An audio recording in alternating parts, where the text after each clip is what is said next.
terceira viagem missionária dele.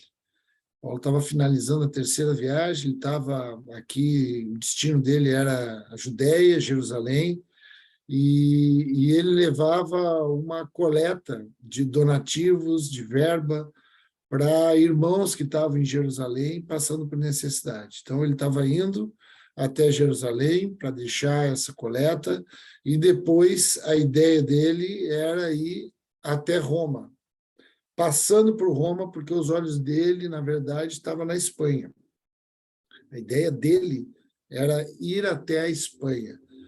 E ele estava em Corinto, quando ele estava confeccionando essa epístola, essa carta, e a ideia dele era passar por Roma para poder ter o apoio da igreja, né? Tanto o apoio espiritual quanto o apoio também financeiro, para que ele fizesse essa jornada de pregação da palavra na Espanha.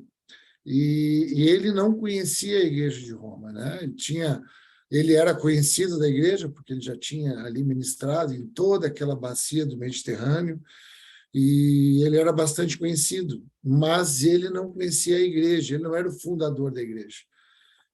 Mas ele tinha pessoas que ele conhecia ali, tanto é que ele tem como destinatário, né, pessoas que ele conhece. E ele, naquele ambiente, já naquele momento ali, aquela região toda ali evangelizada por ele, ele tinha um problema muito grande, que era os judeus que se convertiam ao cristianismo. Deixa eu parar aqui para fazer uma pergunta para vocês. E como é que se chama esses judeus que são convertidos ao cristianismo? Quem é que pode me responder? Judaizantes? Opa, muito bem, judaizantes. Todo mundo sabia, só foi o mais rápido, Samuel. Não fica te achando. Todo mundo sabia. Então, esses judaizantes, que eram esses judeus convertidos ao cristianismo, tinha uma turma deles que eles perseguiam muito Paulo. Eles defamavam Paulo, eles diziam que Paulo era um apóstata, que ele não era um cristão genuíno, que ele era um homem que não tinha muito conhecimento da lei. Tinha também uma voz que dizia que ele era um homem corrupto, que ele era um homem que ele se apropriava dos bens das pessoas, dos donativos das pessoas, que ele era uma fraude, né? E sempre que Paulo pregava numa região, quando ele saía, esses judaizantes chegavam, um grupo deles, né? Chegava e contaminava ali, dizendo que não tinha sido suficiente o que Paulo tinha pregado. Tinha algumas coisas que Paulo não sabia, que era, por exemplo, algumas questões da lei que precisavam ser observadas, como as festas, como algumas questões de alimentação, a circuncisão. Então, eles traziam sempre esse outro fundamento, né, acima do fundamento que Paulo já tinha trazido para aquele lugar. Então, muitas cartas de Paulo eram lutando contra essa voz, né, que vinha para os gregos e os romanos, que eram os gentios, que não eram judeus, não judeus. Então, Paulo, como ele não era conhecido ali, ele fez uma carta chegando, ele sabendo que tinha toda essa perseguição e essa má fama dele, ele fez uma carta muito explicada e muito doutrinária, falando tudo aquilo que ele cria, tudo aquilo que ele estava pregando e tudo aquilo que ele queria levar, tanto para Roma naquela passagem, mas principalmente para a Espanha. Então, ele é uma carta muito doutrinária, né? Então, ele traz muitos detalhes aqui daquilo que ele crê. Então, se torna uma carta muito importante para a gente. Muitos estudiosos denotam a carta mais importante até do que os evangelhos, a nível de doutrina, a nível de orientação, de conduta moral e espiritual para a igreja, né? Então, uma carta importante por conta disso. Então, eu quero começar a ler. A gente foi ali, começou no início, a introdução dele, depois a gente viu ali um primeiro momento que ele vai se expondo e vai falando, vai defendendo aquilo que ele é, aquilo que ele crê, até que chega na semana passada, onde ele diz que a gente não tem que se envergonhar do Evangelho, né? Porque ele é o poder de Deus para todos aqueles que creem. Então, ele fala da justiça, né? Lembram disso? Ele fala da justiça pela fé, que o meu justo viverá pela fé. Então, ele finaliza assim até o módulo passado que nós estudamos. E hoje, a gente vai ler a partir do versículo 18. Eu vou ler até o final com vocês, eu vou trabalhar ele até o final, mas, como eu falei anteriormente, quem sabe a gente possa não terminar hoje, né? Finalizar só amanhã, mas a intenção é finalizar hoje mesmo.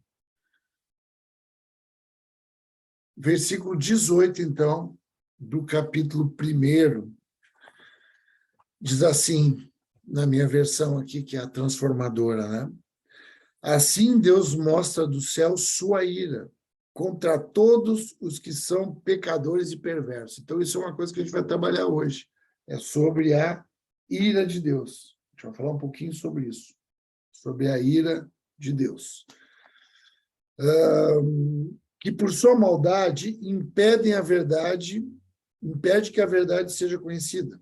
Sabem a verdade a respeito de Deus, pois ele a tornou evidente, por meio de tudo que ele fez desde a criação do mundo. Podem perceber claramente seus atributos invisíveis, seu poder eterno e sua natureza divina. Portanto, não tem desculpa alguma. Algumas versões falam, portanto, são indesculpáveis, né? Sim, eles conheciam algo sobre Deus, mas não o adoraram nem lhe agradeceram. Em vez disso, começaram a inventar ideias tolas, e com isso, sua mente ficou obscurecida e confusa. Dizendo-se sábios, tornaram-se tolos. Trocaram a grandeza do Deus imortal por imagens de seres mortais, bem como aves, animais e répteis. Por isso, Deus os entregou aos desejos pecaminosos do seu coração. Presta atenção nisso agora também. A gente viu ali que a gente vai falar sobre a ira de Deus. Aí, agora a gente vê que Deus entregou o homem, né, aos próprios desejos pecaminosos do nosso coração, que é a concupiscência. São esses nossos desejos. Isso a gente vai trabalhar também um pouco hoje. Como resultado, praticaram entre si coisas desprezíveis e degradantes com o próprio corpo. Trocaram a verdade sobre Deus pela mentira. Desse modo, adoraram e serviram coisas que Deus criou em lugar do Criador, que é digno de louvor eterno. Amém. Por isso, Deus os entregou a desejos vergonhosos. Até as mulheres trocaram sua forma natural de ter relações sexuais por práticas não naturais. E os homens, em vez de ter relações sexuais normais com mulheres, arderam de desejo uns pelos outros. Homens praticaram atos indecentes com outros homens. E, em decorrência desse pecado, sofreram em si mesmos o castigo que mereciam, uma vez que consideraram que conhecer a Deus é inútil. O próprio Deus os entregou ao inútil modo de pensar. Olha que interessante isso, queridos. Então, a gente achou que conhecer a Deus era algo inútil, não tinha utilidade. E por conta desse pensamento, Deus nos entregou a um inútil modo de pensar. Lembra a questão dos nossos pensamentos, o sofisma, onde é que está estabelecido o pecado, onde é que está estabelecido a filosofia desse mundo, os pensamentos desse mundo. Um modo que não é útil de pensar, deixando que fizessem coisas que jamais deveriam ser feitas. A vida deles se encheu de toda espécie de perversidade, pecado, ganância, ódio, inveja, homicídio, discórdia, engano, malícia e fofoca. Espalharam calúnias, odeiam a Deus, são insolentes, orgulhosos e arrogantes. Inventaram novas maneiras de pecar e desobedeceram a seus pais. Rebeldia. Não tem entendimento, quebram suas promessas. Não tem comprometimento. Não tem responsabilidade. Não mostram afeição nem misericórdia, são egoístas. Sabem que, de acordo com a justiça de Deus, quem pratica essas coisas merece morrer, mas ainda assim continuam a praticá-las. E o que é pior, incentivam outros também a fazê-lo. Amém. Amém.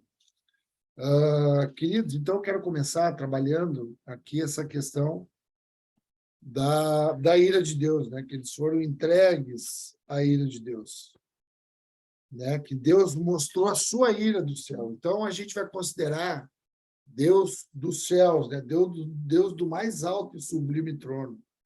Quando ele fala a ira de Deus, não é um sentimento humano como o nosso, né? De desapontamento, de decepção, de frustração. Não está ligado a emoções. Está ligado quando ele diz que Deus se ira. No Antigo Testamento é muito citado isso, né? A ira de Deus, sofrer a ira de Deus, Deus se irou. Está falando aqui da abominação contra o pecado. É isso que Deus de cima viu o homem, viu aquilo que ele criou, viu a criação dele, viu a coroa da criação, que é o homem, pecando. Longe dele, longe das práticas que ele tinha determinado de forma natural para que acontecesse. Então, isso deixava Deus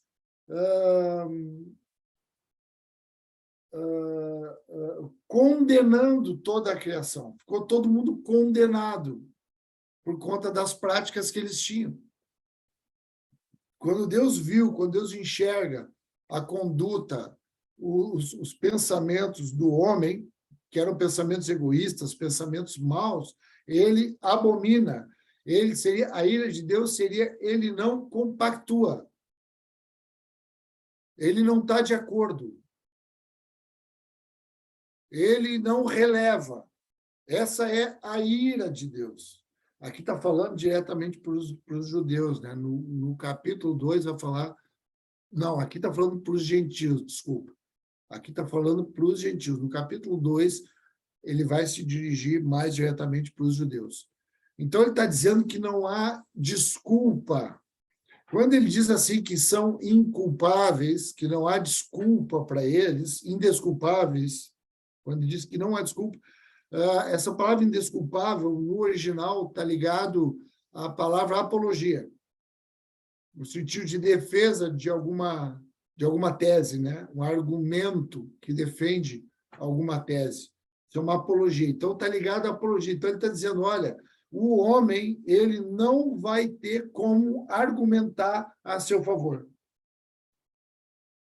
Por que ele não vai ter como argumentar a seu favor? Porque dentro do homem ficou o espírito do homem, que é onde liga com o sobrenatural, onde liga com a divindade.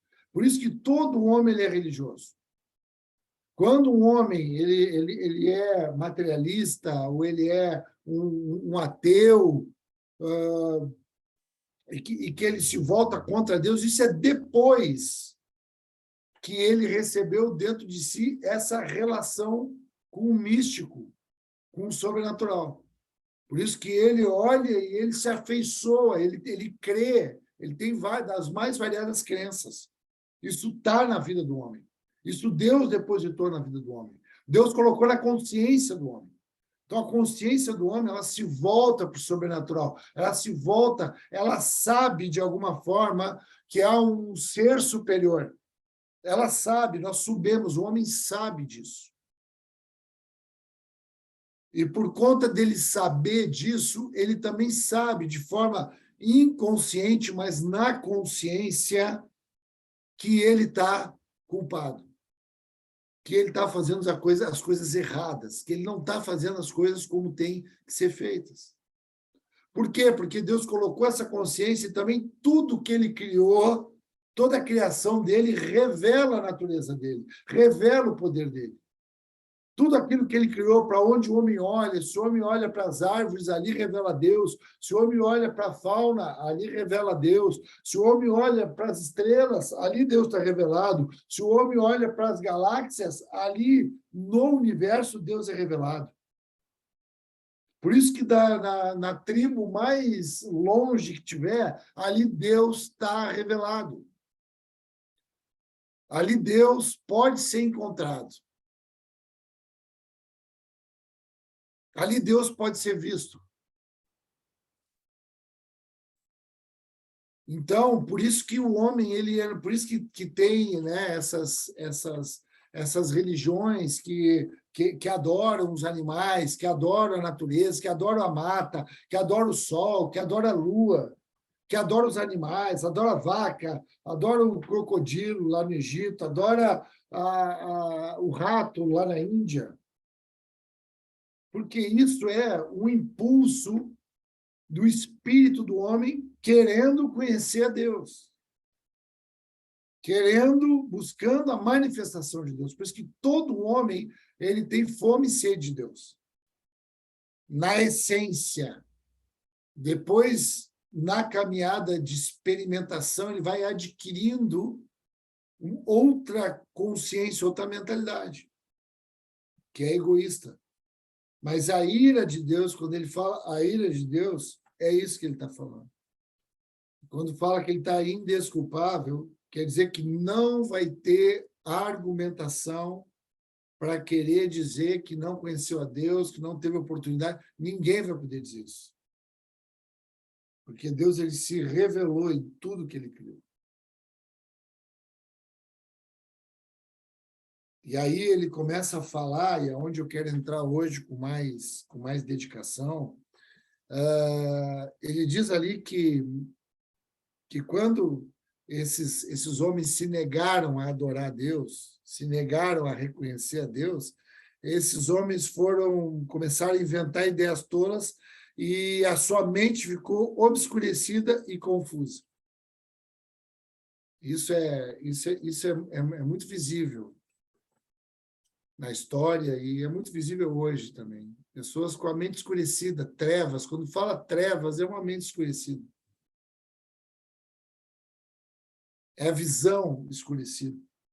É uma mente confusa. É uma confusão de mente. Dizendo-se sábio, tornar-nos tolos. A gente achou que era sábio, a gente achou que é inteligente, nos tornamos os mais estúpidos, os mais tolos. Houve um transtorno na nossa maneira de pensar, houve uma corrupção completa na nossa identidade,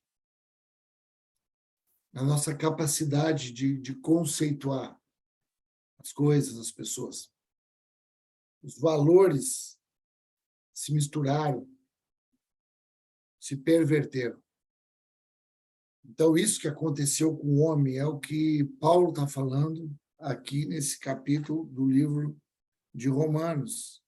São essas pessoas que estão com a mente obscurecida. E aqui eu quero que a gente possa registrar o que é esse paralelo, né, dessa mente obscurecida, essa mente escurecida que recebe luz, a luz do Evangelho. Porque é isso que é o Evangelho. Essa mensagem do Evangelho é a luz que chegou no mundo. Porque as nossas mentes estavam obscurecidas. Os nossos pensamentos, eles estavam confusos. E aí, uma das coisas que a gente percebe, essa mente obscurecida, como é que a gente pode perceber, né? Que nós ficamos, né? A gente fica ingrato. Então, esse orgulho, essa forma autônoma, essa forma individual, solitária, arrogante, prepotente, altiva, soberba de andarmos, ela revela uma ingratidão. Então, nós não somos gratos. Por isso que essa ingratidão, então escreve aí, que esse orgulho, ele revela uma ingratidão. E essa ingratidão revela uma insatisfação. Então, quando tu vê alguém insatisfeito com o que quer que seja, ou tu mesmo, quando tu te pegar insatisfeito, tu vai ver ali que é uma ingratidão fruto do orgulho. Amém, irmãos? Dá para entender? Deixa eu ver a carinha de vocês aqui. Agora eu fechei, fiquei só eu me olhando aqui para não me atrapalhar. Amém, meus amores? Então, o orgulho, aí escreve orgulho, do lado do orgulho, ingratidão. E do lado de ingratidão, insatisfação. E escreve mais um pouquinho no cantinho do lado de insatisfação, bota reclamação e murmuração. É assim que a gente fica, quando a nossa mente está obscura e confusa. Então, a gente sempre se sente injustiçado, se sente vitimizado, encontra vários culpados. É assim que a gente fica. Por outro lado, quando há essa iluminação, aí bota agora, o que acontece com a iluminação? Dá uma clareza de visão. Nós ganhamos visão. Porque nesse caminho que nós percorremos do orgulho, da ingratidão, da insatisfação, da murmuração, há uma cegueira. Perdemos a visão. Enxergamos só o que está perto. Agora, quando vem a luz, quando vem a clareza, quando é iluminado o nosso entendimento com a mensagem do Evangelho, a graça que vem através da fé que nós recebemos, do amor de Deus, quando Ele nos amou primeiro, a gente começa a ficar como, então? Quem é que pode me ajudar? Como é que a gente começa a ficar aí? Como é que seria o outro caminho aí agora? Quem é que me ajuda? Humilde? Humilde. Todo mundo sabia, não fica te achando, viu, Samuel? Tu tá só sendo, tu combinou que todo mundo ia representar hoje, ia ser o paraninfo da turma. Humilde. Humilde. E aí, humilde, qual é que é a expressão do humilde? Ele é grato. Aí fala, Lara, fala, Lara. Como é que ele fica humilde? Grato. E que mais? Que mais? Me ajuda mais aí. Satisfeito. Opa! Muito bom. Apavorada, né, Marcinho? Será que é isso? É isso aí, fica satisfeito. Ele não reclama, ele não murmura, ele não se queixa. Ele fica satisfeito. Ele fica grato por conta disso. Porque ele está com esse coração.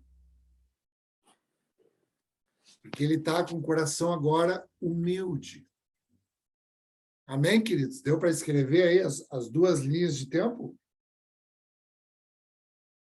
Então, vamos adiante. Graças a Deus. Deixa eu ver quem é que entrou ali que eu não estou reconhecendo, gente. Quem é essa coisa linda aí?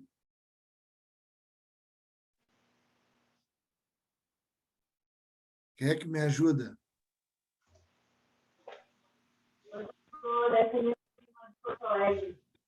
Hã?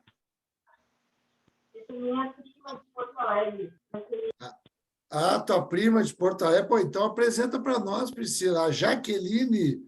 Tudo bom, Jaque? Que bom estar junto contigo aí. Muito prazer, querida. Que bom estar junto contigo aí no nosso estudo, viu?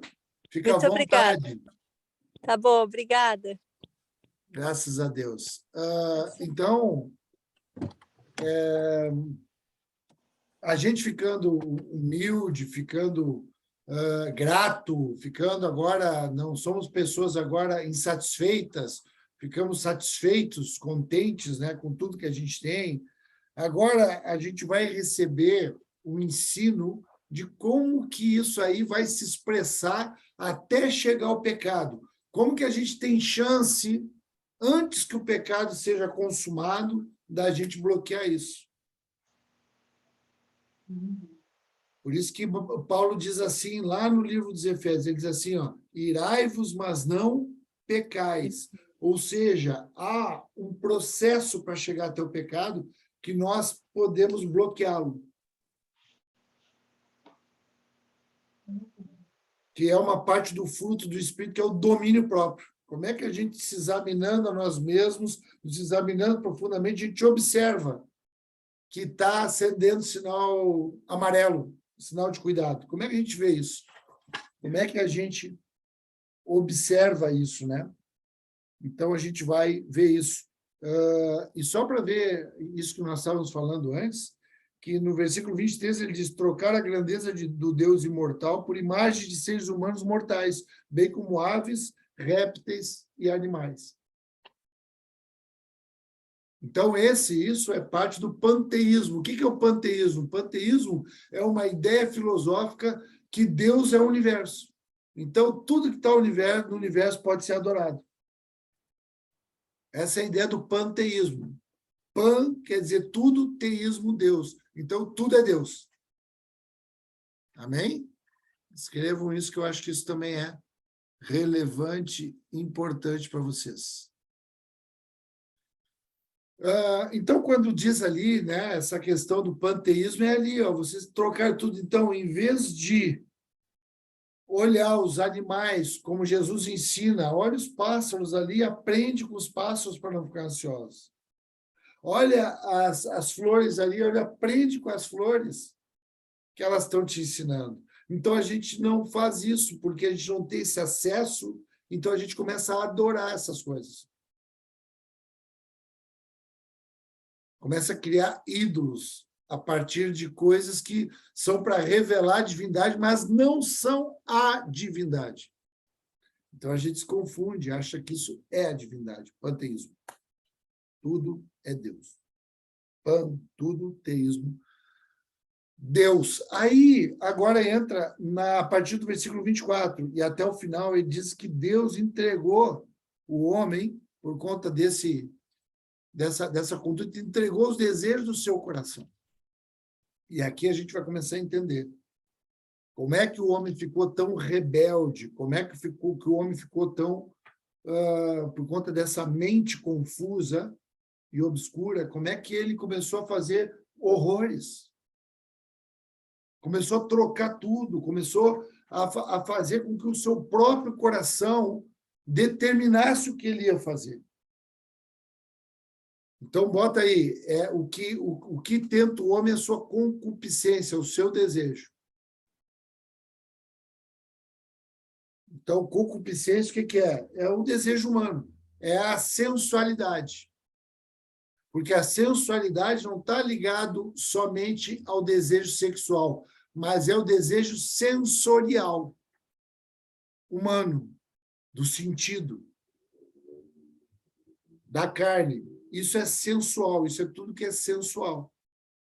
Então, cobiça está ligado a desejo e está ligado a sensual, que é fruto da concupiscência do homem, que é da onde vem o pecado. Então, escreve aí, embaixo dessa concupiscência, escreve como é que é uma linha que vai chegar até o pecado. Então, vai passar pelo homem primeiro pelos sentidos, pelo corpo.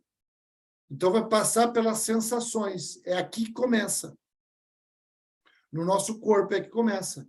As sensações, o cheiro, a visão, o olfato, o paladar. É aqui que começa a mexer com a gente. Começa a vir um desejo a partir dos sentidos, que são as sensações. Desse momento dos sentidos, que é o primeiro contato, e as sensações, a gente passa para o segundo momento, que é os sentimentos.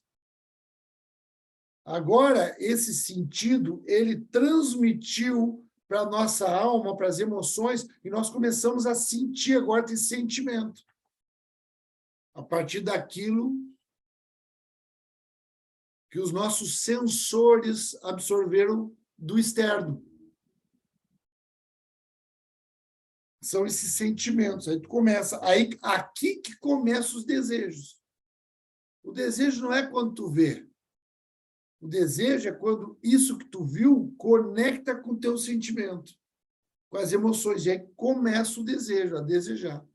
Esse desejo agora, num terceiro momento, agora migra, faz uma setinha assim, ó, e migra para um outro momento. Então, os sentidos levou a sentimentos, que são os desejos, os sentidos são as sensações, e que levou agora para os pensamentos, e subiu para os pensamentos. E esses pensamentos, o que geram? O sentido gera sensação. Os sentimentos, eles geram desejos. Os pensamentos, eles geram ideias. Planejamentos.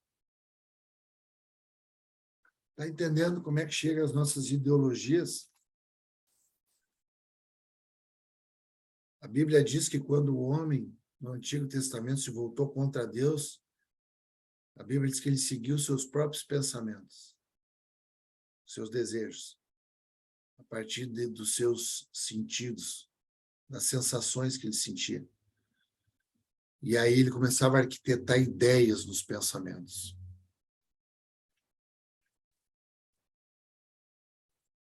Esse processo, depois disso, entrou no pecado. Se nós dermos vazão para tudo isso, olha como a gente tem oportunidade na caminhada do que está acontecendo. E é por isso que nós não vamos pecar mais em nome de Jesus, irmãos. Porque o Espírito Santo vai nos guiar em toda a verdade. É uma semana que nós estamos estudando sobre o Espírito Santo. De manhã, às 6 horas da manhã, ali a gente está estudando sobre o Espírito Santo.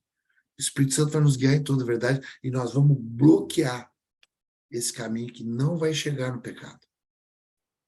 Porque vai ter um domínio próprio, que é um fruto do Espírito Santo. Porque isso ele pode se dar de forma ativa. O que é isso acontecer de forma ativa? É tu sentir alguma coisa, tu ver alguma coisa, tu desejar alguma coisa, tu fazer alguma ideia e tu executar.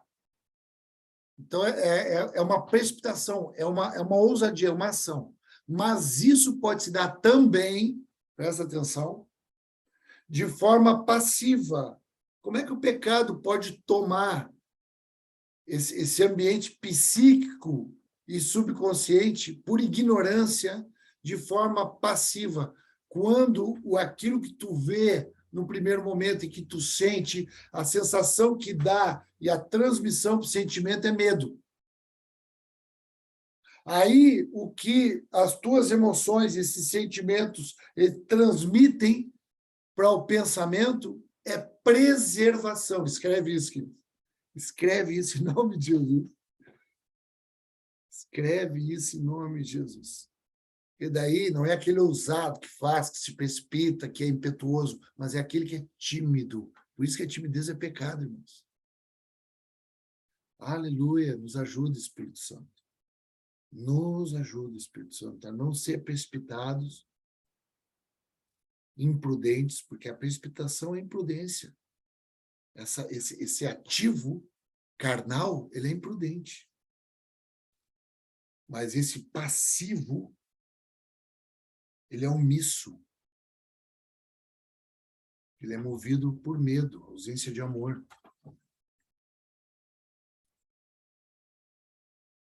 De um lado, a imprudência, no outro lado, a preservação. E isso está muito perto uma coisa do outro, por isso que só o Espírito Santo para nos guiar.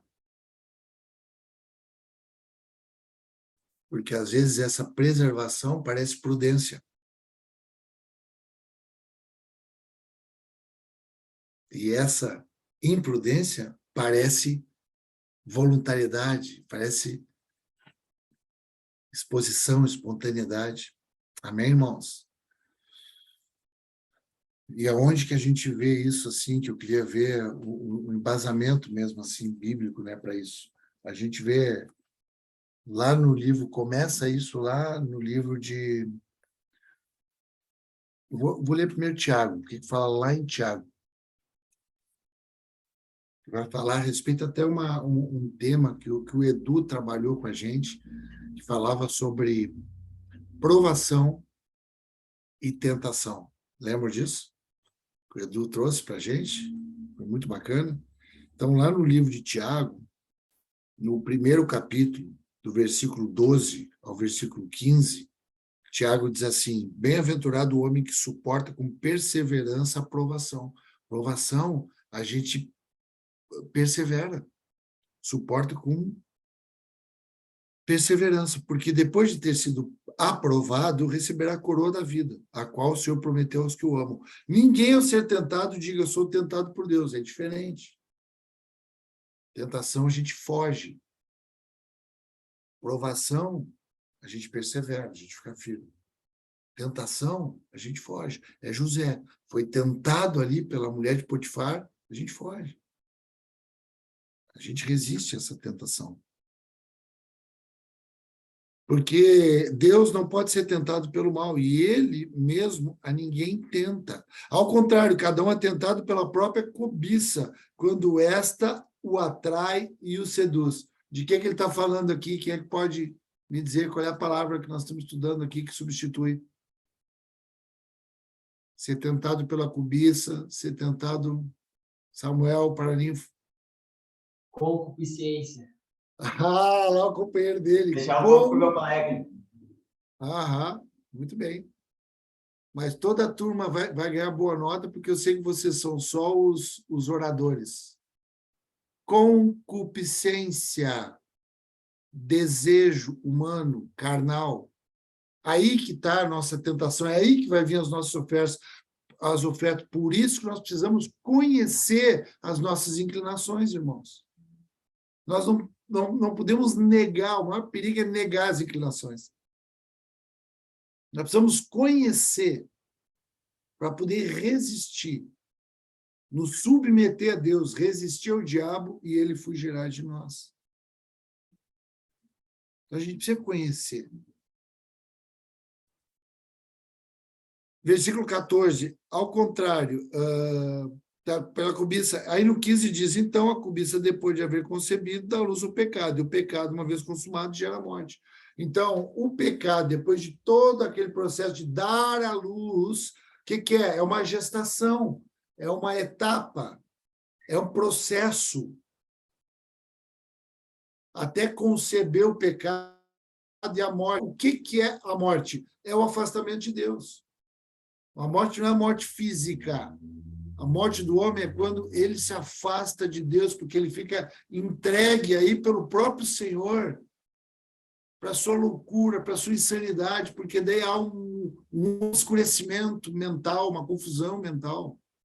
Os problemas que nós temos hoje de diagnóstico médico são mentais e respiratórios. Muito diagnóstico mental, pânico, síndrome disso, síndrome daquilo, esquizofrenia, bipolaridade, hiperatividade, ansiedade e depressão. E muitos outros, né, que a gente vê hoje como diagnóstico. E a gente vê isso também que Tiago está ministrando aqui, que ele está falando a mesma coisa daquilo que Paulo está falando lá no livro de Romanos. A gente vai ver também lá em Gênesis, no início de tudo, quando a gente vê a coisa consumada. Agora, depois de Eva e Adão terem ali se rebelado, desobedecido, cedido ao impulso dos sentidos, olhou e viu que aquilo era agradável aos olhos, sentidos. Veio para o sentimento, desejou ter aquilo ali. Foi para os pensamentos, arquitetou, idealizou, planejou e executou. E morreu. A serpente disse: não vai morrer. Morreu, porque se afastou de Deus. E aí a gente vê agora nos filhos Caim e Abel, Gênesis 4, vocês não precisam ler, mas anotem para ler em outro momento. Caim e Abel, ali, os dois trazem uma oferta, o primeiro culto aqui de oferta, trazem dízimo, trazem oferta, e aí já dá a primeira confusão na igreja. As confusões que dá na igreja, queridos, não começou no nosso século, nem no século passado. Começou lá no início de tudo. Não se escandaliza com confusão de igreja. É no culto mesmo que dá confusão. Vieram trazer a oferta aí, Deus aceitou a oferta de um, não aceitou do outro, e aí o Caim se perturbou e começou a ficar indignado e começou a entrar uma ira no coração dele.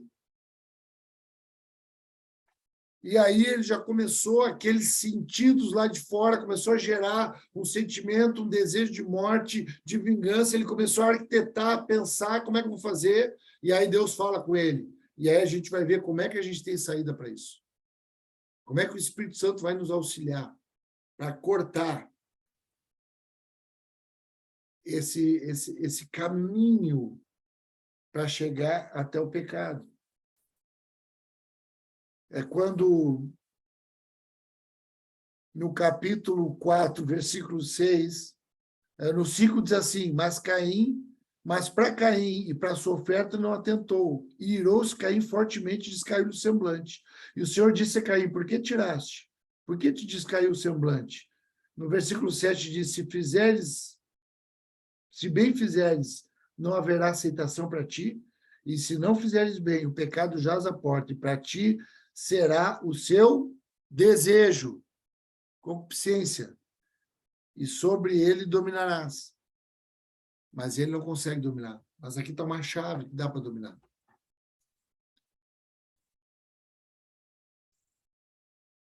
Então, queridos, esse processo todo do pecado, ele vai ser cortado pela nossa vida quando a gente começar a amadurecer.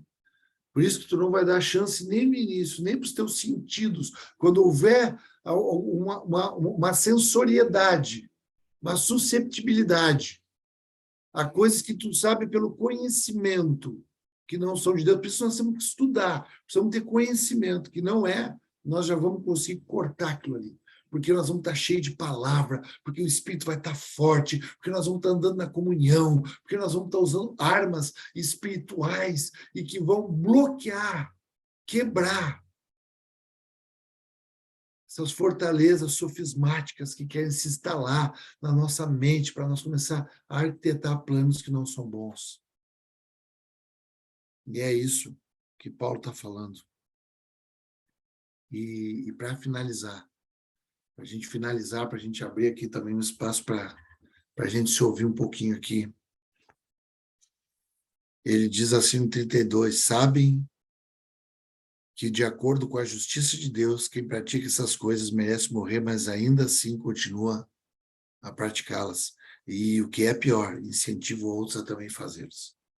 Aqui é onde entra uma questão muito séria, que é a rebeldia mesmo de gente que não vai aceitar a salvação, não vai aceitar o perdão, não vai aceitar a mensagem do Evangelho. Pelo contrário, mesmo sabendo disso, na sua consciência, sabendo disso, vai se rebelar contra isso. E não só isso, mas vai também contaminar muitos, vai influenciar muitos. É onde se instala o espírito faccioso, o espírito de partidarismo na vida da igreja.